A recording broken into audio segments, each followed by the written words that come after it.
না, তোর কোনো কথাই আমি শুনবো না। এই বলে উনি চলে যেতে লাগলেন। পিছন থেকে ওনার হাতটা ধরে এক টান দিলাম, সাথে সাথে উনি আমার গায়ের উপর পড়ে গেলেন। এটা কি করলি তুই? কি করলাম? আপনি তো আমার কথা শুনছেন না। এখন তো আরো শুনবো না, টেনে তোল আমাকে। তারপর ওনাকে টেনে তুললাম। আপনি যা বলবেন আমি তাই শুনবো। প্লিজ, আমি যে সিগারেট খাই এটা কাউকে বলবেন না। সত্যি বলছিস তো? আমি যা বলবো তাই শুনবি? এখন তো এই ছাড়া আর কোনো উপায় নেই। তোকে সিগারেট খাওয়া ছেড়ে দিতে হবে। ওকে। শখ কত? তোর মতো পেতনির কথা আমি শুনবো, এটা ভাবলি কি করে? আর শোন, এবার থেকে আমাকে তুমি করে বলবি। কেন কেন? আপনি তো আমার বড়, বড়দের সবসময় সম্মান দেই। কি বললি? তুই বড়দের সম্মান করিস? তাহলে একটু আগে আমার সাথে কি করলি? ওটা তো মজা করছিলাম। আমি যেটা বললাম ওইটা এবার থেকে আমাকে তুমি করে বলবি। চেষ্টা করব। এখন আপাতত এইগুলো একটা কথা বলবো?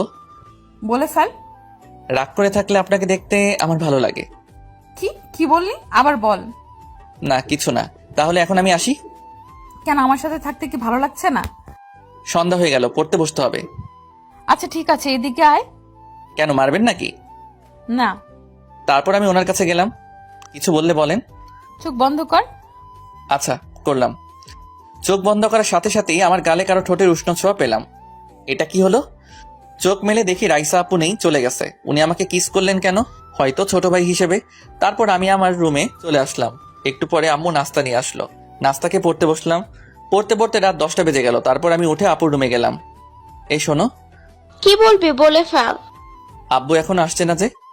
কেন তুই জানিস না? আব্বু বাহিরে গেছে। মানে কোথায় গেছে? ওনার অফিসের কাজে বাহিরে গেছে। কি, তুই আমাকে আগে বলবি না? কেন বলবে? কি করতে? তোর মাথা করতাম। খিদে পেয়েছে, যা টেবিলে গিয়ে খাবার রেডি কর। তোকে তো একটা কথা বলতে ভুলে গেছি।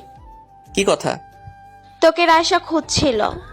ওনার সাথে আমার কথা হয়েছে, তোকে যেটা বললাম সেটা কর। এই বলে চলে আসলাম। একটু খাওয়ার জন্য ডাক দিল। তারপরে খাওয়া দাওয়া শেষে রুমে চলে আসলাম। বিছানায় গায়ে লিয়ে দিতেই ফোনটা বেজে উঠলো। হাতে নিয়ে দেখি আমার বান্ধবীর ফোন। এত রাতে কি মনে করে ফোন দিলি?